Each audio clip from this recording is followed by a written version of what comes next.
Farm house వీడి public లోకి అంటూ పబ్లిక్ లోకి వచ్చినట్టుగా నేడు బీఆర్ఎస్ సంయుక్త సమావేశానికి కేసీఆర్ ఈ బీఆర్ఎస్ సంయుక్త సమావేశానికి కేసీఆర్ వచ్చినట్టుగా చెప్తున్నారు కదా. సో మరి అది కూడా చాలా కాలం తర్వాత రానున్న గులాబీ బాస్ అంటూ శనివారం రాత్రే నందినగర్ నివాసానికి నేటి నుంచి సమావేశంలో పాలమూరు రంగారెడ్డి పోలవరం నల్లమల సాగర్ పై చర్చ, ప్రాజెక్టులపై పోరు కోసం ఉద్యమ కార్యాచరణ ప్రకటించే అవకాశం అంటూ ఇగో ఇది అసలు ముచ్చట. మనకు దక్కాల్సినటువంటి నీటి వాటాల మీద ప్రభుత్వం సరిగా పోరాటం చేయలేదు కాబట్టి, చేయట్లేదు కాబట్టి, మాట్లాడట్లేదు కాబట్టి, రేవంత్ రెడ్డికి అవగాహన తక్కువ ఉంది కాబట్టి బాధ్యతాయుతమైనటువంటి ప్రతిపక్షంగా, ఎందుకంటే ఈ 2 ఏళ్లు టైం ఇచ్చి ఇంకా ప్రభుత్వం ఏం చేసినా సరే చూస్తే ఇంకా చేయి జారిపోయేటట్టుంది, రాష్ట్రం నాగమైపోయేటట్టు ఉంది, అందుకోసానికి బయటకు వస్తున్నాడని బీఆర్ఎస్ వాళ్ళు అంటా ఉన్నారు. చాలా కాలం తర్వాత బయటకు రానున్న గులాబీ బాస్ అయితే ఇక్కడ బీఆర్ఎస్ అధినేత కేసీఆర్ చాలా కాలం తర్వాత ఫామ్ హౌస్ నుంచి బయటకు వచ్చారు. ఆదివారం తెలంగాణ భవన్ లో జరిగే బీఆర్ఎస్ సంయుక్త సమావేశానికి హాజరయ్యేందుకు శనివారం రాత్రి ఫామ్ హౌస్ ను వీడి నందినగర్ లోని తన నివాసానికి చేరుకున్నారు. 2023 ఎన్నికల్లో బీఆర్ఎస్ అధికారం కోల్పోగానే కేసీఆర్ ఫామ్ హౌస్ కు వెళ్లిపోవడం తెలిసిందే. అదే సందర్భంలో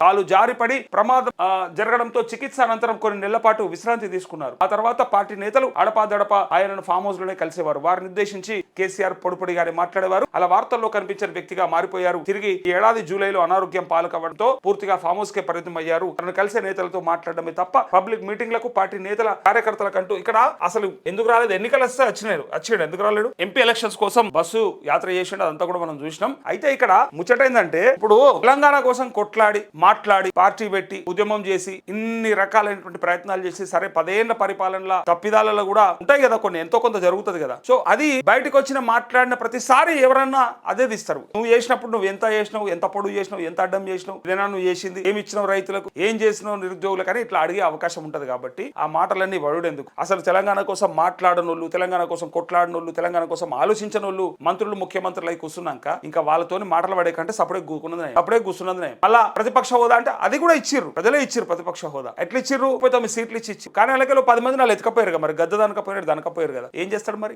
ఏం చేయమంటారు? ప్రజలు అంటే ఆయన క్లియర్ గా చెప్పిండు, ఒకవేళ మోసపోతే గోస పడతారు, ఆలోచించుకోండి. ఓటేసే ముందు మా తమ్ముడు చెప్పిండు, మా నాయన చెప్పిండు, మా బొమ్మర్ది చెప్పిండు, మా సడ్డకుడు చెప్పిండు, మా ఆమె చెప్పింది, మా అవ్వ చెప్పింది, మా అత్త చెప్పింది అనుకుంటా ఓట్లు వేసుకుంటూ వస్తే మీరు ఆగమైపోతారు. ఎవరైతే తెలంగాణ కోసం మాట్లాడతారో, కొట్లాడతారో, తెలంగాణ గొంతుకు అనుకుంటారో ఆ పార్టీ కోటేరు తప్ప ఆగం కాకూడని చెప్తే వినలేదు. వినకపోతే ఆయనకేం పోయేదేమున్నది? ఏం చెప్పిండు ఆ రోజు? ఉన్నట్టుగా అదే మాట అన్నాడు, నాకు ఏస్తిరా పని చేస్తా, వేయకపోతేరా పోయి పండుకుంటా ఇంట్లో, అంతే కదా, అదే పని చేస్తా ఉన్నాడు. సో ఇక్కడ కూడా అసలు ముచ్చట ఏంటంటే ఆయన పని చేస్తా అన్న మాట ఏదైతే ఉందో అది నచ్చలేదు జనాలకి. ఈ 10 ఏళ్లలో నువ్వు చేసింది సాల్తీ మస్తు అయిపోయిందని చెప్పి ఆయన పక్కకు పెట్టి 10 ఏళ్లలో నువ్వు ఎంత చేసినావు మాకు ఎరకైంది, నీకంటే రేవంత్ రెడ్డి బాగా బూతులు తిడుతుండు, నీకంటే రేవంత్ రెడ్డి బ్రహ్మాండంగా మాట్లాడుతుండు, నీకంటే రేవంత్ రెడ్డి ఇంకా ఎక్కువ తిట్లు నేర్చుకున్నాడు, సో నీకు తిట్టస్తలేదు సరిగ్గా, ఇక నీది అయిపోయింది. నువ్వు చవటలు, సన్నాసులు, దద్దమ్ములు, శుంటలు అన్నావు కదా, ఆ ట్రెండ్ అయిపోయింది. ఇప్పుడంతా పేగులు మెడలేసుకుండు, ఒక్కలిరుసుడు, బొందబెట్టుడు, అంబులు పెట్టుడు, ఇట్లా రకరకాల పేర్లు అన్నట్టు ఇప్పుడు కొత్తయి ఇంకా రకరకాలు ఉన్నాయి, ఇంకా బూతులు చాలా ఉన్నాయి. సో అట్లాంటి వాళ్ళే ముందుకు రావాలని చెప్పేసి అన్నట్టుగా కనిపిస్తా ఉంది. అందుకే ఇక్కడ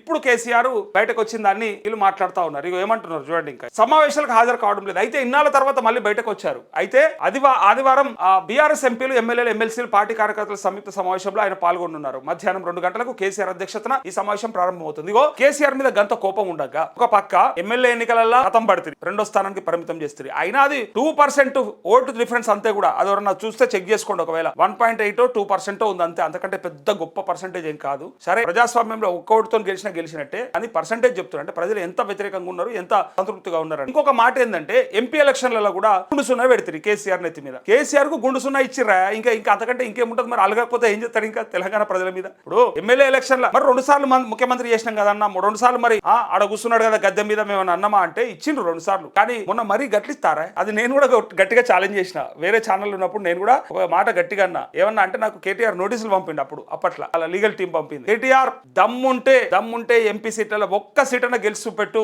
అప్పుడు నేను నా వార్తలే బంద్ చేసుకుంటా అని చెప్పి నేనే ఛాలెంజ్ చేసిన. మీకు తెలుసో తెలియదో నాకు తెలియదు. గతంలో నేను పనిచేసిన వాహిని టీవీలో ఉండే కదా, సో ఆ వాహిని టీవీలో పనిచేసినప్పుడు ఆ మాటలు నేనే అన్నా, నేనే గట్టిగా చెప్పిన. ఎందుకంటే నాకు అప్పుడు ఉన్నటువంటి పరిస్థితులు కనపడ్డాయి. అంటే ఎమ్మెల్యే ఎలక్షన్లలో కూడా కేసీఆర్ ఓడిపోతుందని చెప్పిన.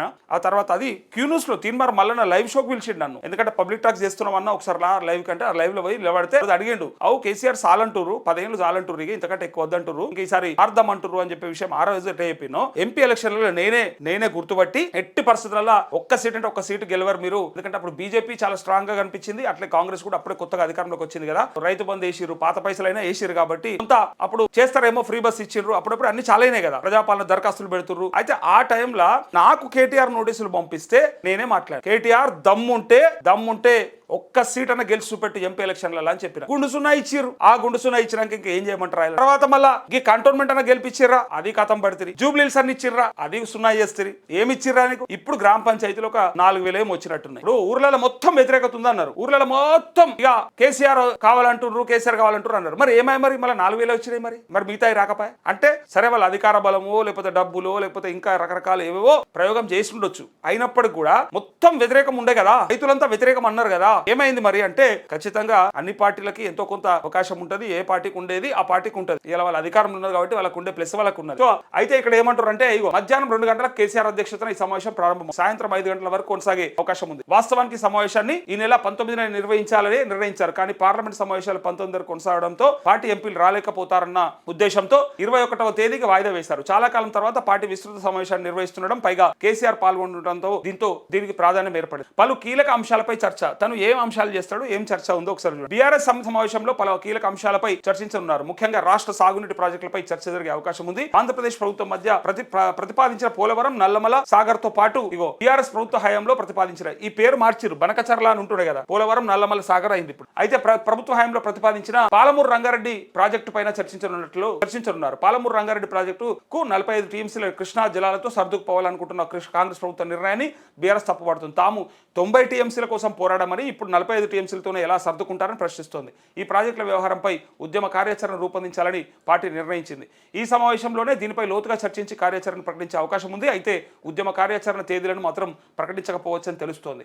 రాష్ట్రంలో స్థానిక సంస్థల ఎన్నికలు ఇంకా జరగాల్సి ఉండడమే ఇందుకు కారణం. ఎందుకంటే మున్సిపల్ ఎన్నికలతో పాటు జెడ్పీటీసీ, ఎంపీటీసీ ఎన్నికలు నిర్వహించాల్సి ఉంది. మధ్యలో వీటికి షెడ్యూల్ వెలువడితే ఉద్యమ కార్యాచరణ తేదీలకు ఇబ్బంది కలుగుతుందన్న ఉద్దేశంతో కార్యాచరణ తేదీలను ప్రకటించడం లేదని సమాచారం. కాకపోతే అలాంటి ఉద్యమం చేపట్టాలన్న దానిపై సమావేశం చర్చిస్తుంది. రాష్ట్రంలోని వివిధ వర్గాల ప్రజలు ఎదుర్కొంటున్న సమస్యలపైన చర్చించనున్నారు. పార్టీ నిర్మాణం, సభ్యత్వ నమోదు పైన చర్చ జరగనుంది. యాక్చువల్ గా టీఆర్ఎస్ పార్టీ ఏదైనా ఉద్యమం చేయాలన్నా లేదా ఏదన్నా ఉద్యమం నిర్మించాలన్నా ఇప్పుడు చేయాల్సినటువంటి పని ఏంటంటే ప్రజలకి ఎక్కడెక్కడ ఇబ్బంది జరుగుతా ఉంది. సో ప్రజా సమస్యల పైన పోరాటం చేయాలన్నా, పోరాటాలను నిర్మించాలన్నా ఇప్పుడు ఉన్నటువంటి అవకాశం ఏంటంటే ఒక రైతులు తప్ప వేరే ఏది ముట్టుకున్నా మీరు గతంలో ఏం చేసిరు, ఎంత చేసిరు, ఎంత పొడుగు చేసిరు అని అడగడానికి రెడీగా ఉన్నారు. ఉద్యోగస్తులు అన్నారు అనుకో, మీ పిఆర్సీలు, వాళ్ళ ప్రమోషన్లు, వాళ్ళకి సంబంధించిన సమస్యలు, డిమాండ్, ఇవన్నీ గురించి మాట్లాడి ఏమంటారు, మరి మీరు చేసింది ఎంత, మీరు ఎంత పొడుగు చేసిరు, మీరు అయిందా అని చెప్పి అనే అవకాశం. అట్లా దీంతో పాటు ఇంకొక మాట ఏంటిదంటే నిరుద్యోగులు లేకపోతే విద్యార్థులు మాట్లాడినాం అనుకో, 30 లక్షల మంది నిరుద్యోగులు విద్యార్థులను ఆగం చేసినావు కేసీఆర్, ఇవాళేమో వచ్చి బాగా మాట్లాడుతున్నావు, ఎన్ని ఉద్యోగాలు ఇచ్చినావు నీ 10 ఏళ్ళల్లో అని చెప్పి,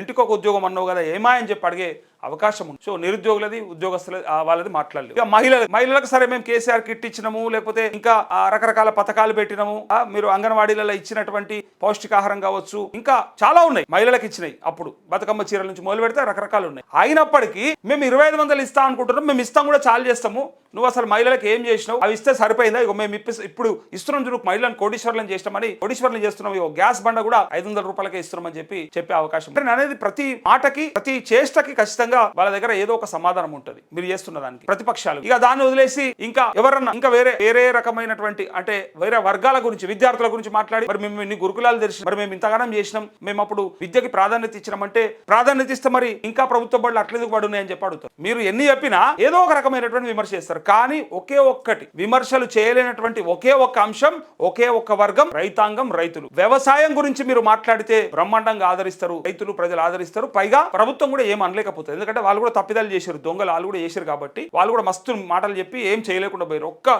2 లక్షల రుణమాఫీ అంటే దాన్ని ఏదో ప్లస్ అవుతుందని వీళ్ళు అనుకోరు, కానీ దాంట్లో మైనస్ ఎక్కువైంది, కానుల లొల్లు ఎక్కువైంది, ఆయన వల్ల సంతోషం కంటే. అయితే ఇక్కడ కేసీఆర్ కూడా 1 లక్ష రూపాయల రుణమాఫీ చేసిండు, కానీ అది చాలా తక్కువ మందికి వచ్చింది, చాలా మందికి రావాల్సి ఉండే. వీళ్ళు 2 లక్షలు అన్నారు కాబట్టి వాళ్ళకి వేసిండ్రు, కానీ ఇచ్చిన రైతు బంధు, నీళ్లు, కరెంటు, అప్పుడు ఉన్నటువంటి మన సరే ప్రాజెక్టులు అన్ని కంప్లీట్ చేయడం, ఇవన్నీ కూడా ప్లస్సే అవుతాయి. కాబట్టి ఒక్కటి మాట్లాడితే అంటే బీఆర్ఎస్ మాట్లాడదలుచుకుంటే, పోరాటం నిర్మించాలనుకుంటే రైతాంగ సమస్యల మీద, అట్లే రైతుల వ్యతిరేకంగా మాట్లాడుతున్నటువంటి ఈ ప్రభుత్వం మీద ఖచ్చితంగా మాట్లాడు. ఎందుకంటే బోనసే కానీ, వేరే పంటలకు సంబంధించినవి కానీ, యూరియా కొరత కానీ, రకరకాల ఇష్యూస్ ఉన్నాయి. మీరు ఏం చేసినా ఖచ్చితంగా అది ఆదరిస్తారు. ఇక మీరు కాంట్రాక్ట్ ఉద్యోగుల పట్ల, లేకపోతే అవుట్ సోర్సింగ్ ఉద్యోగుల పట్ల, ఎవరి పట్ల మీరు ఇలా మొసలి కన్నీరు గార్చినా ఏమంటారంటే, మీరున్నప్పుడు మీరు ఏం చేసిరు, ఒక్క కాంట్రాక్ట్ ఉద్యోగి కనపడద్దు ఈ రాష్ట్రంలో అని చెప్పారు. అసలు కాంట్రాక్ట్ అవుట్ సోర్సింగ్ విధానమే తీసేస్తామని చెప్పిండ్రు, కానీ మీరు రెగ్యులరైజ్ చేయలే కదా. అట్లనే ప్రతి దాంట్లో ఏదో ఒక మాట వస్తుంది. మీరు అనాల్సిందల్లా తెలంగాణ సెంటిమెంట్ ఎప్పుడో అయిపోయిందట, లేదట, ఎవరు పట్టించుకుంటలేరట. చేసుకుంటే ఇప్పుడు ఎట్లా ఎందుకుంటుంది? ఇప్పుడు తెలంగాణ తెచ్చినటువంటి కేసీఆర్ అంటే ఒక్కంతో కాలే, కానీ తెలంగాణ తీసుకొచ్చిండు అని పేరున్నటువంటి కేసీఆర్ ని పక్కకు పెట్టి అసలు తెలంగాణ వ్యతిరేక శక్తులైనటువంటి తెలంగాణని పూర్తిగా వ్యతిరేకించినటువంటి రేవంత్ రెడ్డి లాంటి వాళ్ళని తీసుకొచ్చుకొని ముఖ్యమంత్రి చేసుకున్నప్పుడే తెలంగాణ సెంటిమెంట్ యానో ఉంది, ఎక్కడనో ఉంది, కొండ మీదకి ఎక్కింది. అది అంతకంటే ముందు మన చేతులుండే, మన మనసులుండే, మన గుండెలు ఉండే. ఇలా రేవంత్ రెడ్డి లాంటి ముఖ్యమంత్రి చేసుకున్నాక అసలు ఇంకేమున్నది? ఇంకా తెలంగాణ సెంటిమెంట్ ఎక్కడిది? అభివృద్ధి అనుకుంటారు అంతే. తెచ్చినవా అయిపోయా, ఇక తెచ్చిన మన రోజు నువ్వే నెత్తి మీద ఎత్తుకొని తిరిగితే ఎవడు చెప్పాలి? ఇప్పుడు స్వాతంత్ర సమర యోధులు కదా, మేము తెచ్చిన స్వాతంత్రం, మేము లేకపోతే నువ్వు ఏడ బతికేటోని, మేము లేకపోతే ఏడ బతికేటోని, మేము తీసుకురాకపోతే నువ్వు ఇలా స్వతంత్రంగా ఎట్లుంటావు అంటే నువ్వు లేకపోతే ఇంకోటి తెస్తుండవా, నీ తర్వాత ఇంకోటి వస్తుండవా అని ఇట్లా మాట్లాడేటోళ్ళు మొదలయ్యారు. అట్లాంటిది తెలంగాణ తెచ్చిందంటే కూడా ఇలా ఎక్కువ సార్లు చెప్పుకుంటే అది కూడా అంటారు, మేము లేకపోతే ఎక్కడిది, నేను తీసుకొచ్చిన, నేను కష్టపడ్డా, నేను కొట్లాను అంటే ఇలా మనం ఇంట్లో అత్త కోడళ్ళ పోరే చూస్తున్నాం. నువ్వు ఇలా కొత్తగా వచ్చి నాటకాలు ఆడుతున్నావు తల్లి. నేను సంసారం ఎట్లా ఇదినా, అత్తల మీద ఎట్లా ఇద్దరు అత్తలు ఉండే నాకు, ఆ ఇద్దరు అత్తల మీద నేను ఎట్లా ఏగినా, ఎట్లా కష్టపడ్డా, ఏమేం పని చేసినా, భూములు ఎట్లా చదువు చేసినా, వీటిని ఎట్లా పంటలు పండించినా, ఎట్లా కష్టపడ్డాం, ఆ తర్వాత ఇలా కుటుంబాన్ని ఇంత పెద్దగా చేసినా కదా అంటే అత్త నువ్వు లేకపోతే ఇక నేను లేకపోతే ఓలను కట్టుకుంటుంటివి అనే సామెత చెప్పకు అని ఇలా కోడలు అంటారు. నేను లేకపోతే అంటే నువ్వు లేకపోతే ఇంకోటి ఏదో అంటారు కదా, ఇంకా రకరకాల సామెతలు ఉన్నాయి అందులో. నువ్వు కాకపోతే నీ అన్నట్టు ఉంటుంది, నీ తాత అన్నట్టు ఉంటుంది. అందుకే కేసీఆర్ లేకపోతే ఎట్లుంటుండే అని మనం అన్నా కొద్దీ, మనం ఎన్నిసార్లు చెప్పుకున్నా వాళ్ళు ఏం చేస్తారంటే నువ్వు లేకపోతే ఇంకొకటి తెస్తుండే, ఏమైనా పెద్ద అదా అని మాట్లాడేటోళ్ళు ఉంటారు. కానీ కష్టపడ్డోని ఎప్పుడు కూడా గుర్తించాలి, అది మర్చిపోతారు, చాలా మంది మర్చిపోతారు. సో ఇక్కడ ఉద్యమ కార్యాచరణ తేదీలను మాత్రం ప్రకటించకపోవచ్చు అని తెలుస్తోంది. దేనికోసం అంటే ఈ తేదీలు ఇబ్బంది కలుగుతాయి కాబట్టి మొత్తానికి సభ్యత్వం నమోదు పైన, పార్టీ నిర్మాణం పైన ఆలోచిస్తారట. సో ఇంకా ఏం చేస్తారో చూద్దాం. ఇలా కేసీఆర్ బయటకు వస్తే ఆయన మాట్లాడితే ఒకనాడు ఎదురు చూసారు కేసీఆర్ ప్రెస్ మీట్ల కోసం, కేసీఆర్ మాటల కోసం. మరి ఇలా ఏమైనా ప్రెస్ మీట్ పెట్టడా మరి వాళ్ళ పార్టీ కార్యకర్తలకి వాళ్ళకి దిశానిర్దేశం చేసి నాయకులకు వెళ్ళిపోతాడా అనేది మనం చూడాలి.